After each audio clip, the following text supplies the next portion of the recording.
Welcome to the Spirit Spot. My name is Raina Shea Broussard, and it's my hope to help guide you into your spirit spot, even if just for a few moments out of your day. I invite you to set aside whatever you have before you, if you're able, and we'll begin with 3 conscious breaths.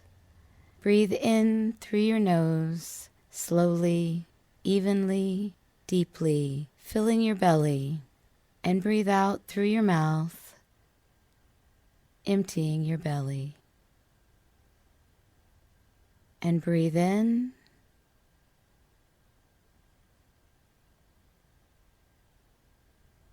and breathe out.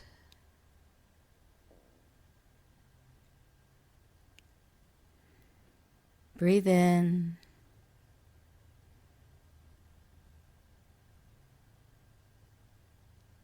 and breathe out.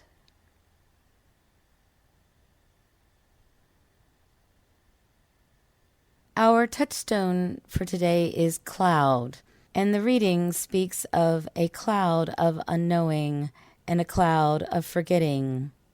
The author, an unknown 14th century Christian mystic, seems to be describing meditation or contemplative prayer. I've often heard it said about meditation that one should eschew both negative and positive experiences during meditation.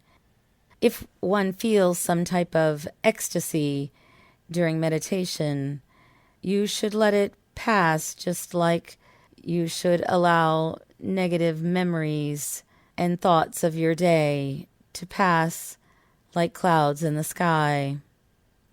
In this way, the goal of meditation is a kind of neutral, empty space.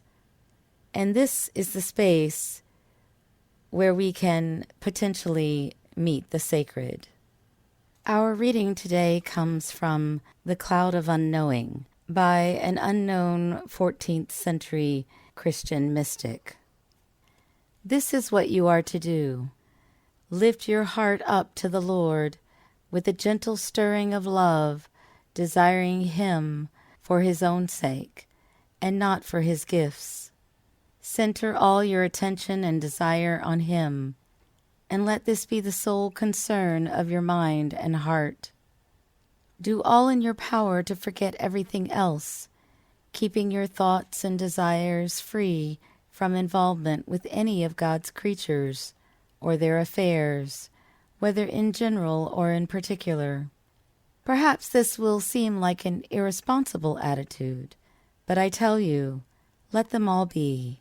Pay no attention to them. What I am describing here is the contemplative work of the Spirit. It is this which gives God the greatest delight. For when you fix your love on Him, forgetting all else, the saints and angels rejoice and hasten to assist you in every way, though the devils will rage and ceaselessly conspire to thwart you. Your fellow men are marvelously enriched by this work of yours, even if you may not fully understand how. The souls in purgatory are touched, for their suffering is eased by the effects of this work, and of course your own spirit is purified and strengthened by this contemplative work more than by all others put together. Yet for all this, when God's grace arouses you to enthusiasm, it becomes the lightest sort of work there is, and one most willingly done. Without His grace, however, it is very difficult, and almost, I should say, quite beyond you. And so diligently persevere until you feel joy in it. For in the beginning it is usual to feel nothing but a kind of darkness about your mind, or as it were, a cloud of unknowing. You will seem to know nothing and to feel nothing, except a naked intent toward God in the depths of your being. Try as you might, this darkness and this cloud will remain between you and your God. You will feel frustrated, for your mind will be unable to grasp Him, and your heart will not relish the delight of His love. but learn to be at home in this darkness. Return to it as often as you can, letting your spirit cry out to Him whom you love. For if in this life you hope to feel and see God as He is in Himself, it must be within this darkness and this cloud. But if you strive to fix your love on Him, forgetting all else, which is the work of contemplation I have urged you to begin, I am confident that God, in His goodness, will bring you to a deep experience of Himself. If you wish to enter into this cloud, to be at home in it, and to take up the contemplative work of love, as I urge you to, there is something else you must do.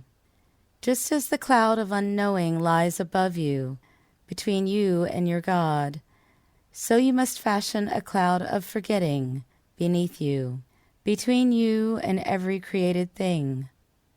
The cloud of unknowing will perhaps leave you with the feeling that you are far from God. But know, if it is authentic, only the absence of a cloud of forgetting keeps you from Him now.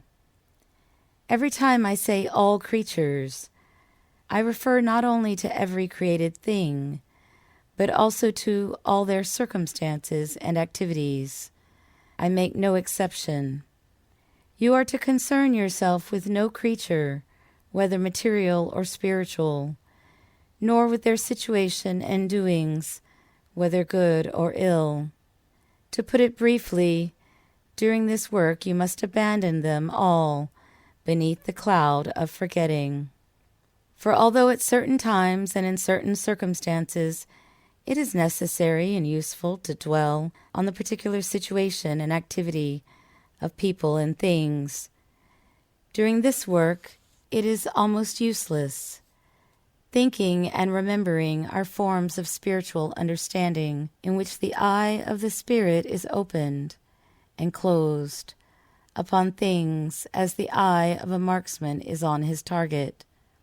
But I tell you that everything you dwell upon during this work becomes an obstacle to union with God. For if your mind is cluttered with these concerns, there is no room for Him. Yes, and with all due reverence, I go so far as to say it is equally useless to think you can nourish your contemplative work by considering God's attributes, His kindness, or His dignity, or by thinking about Our Lady, the angels, or the saints, or about the joys of heaven, wonderful as these will be. I believe that this kind of activity is no longer of any use to you. Of course, it is laudable to reflect upon God's kindness and to love and praise Him for it. Yet it is far better to let your mind rest in the awareness of Him in His naked existence, and to love and praise Him for what He is in Himself. Now you say, how shall I proceed to think of God as He is in Himself? To this I can only reply, I do not know. With this question you bring me into the very darkness and cloud of unknowing that I want you to enter. Though we cannot know Him, we can love Him. By love He may be touched and embraced, never by thought. Again, our touchstone for today is cloud.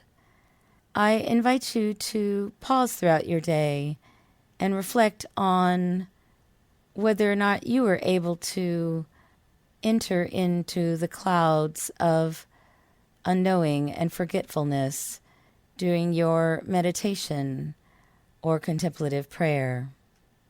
And may you create a great day.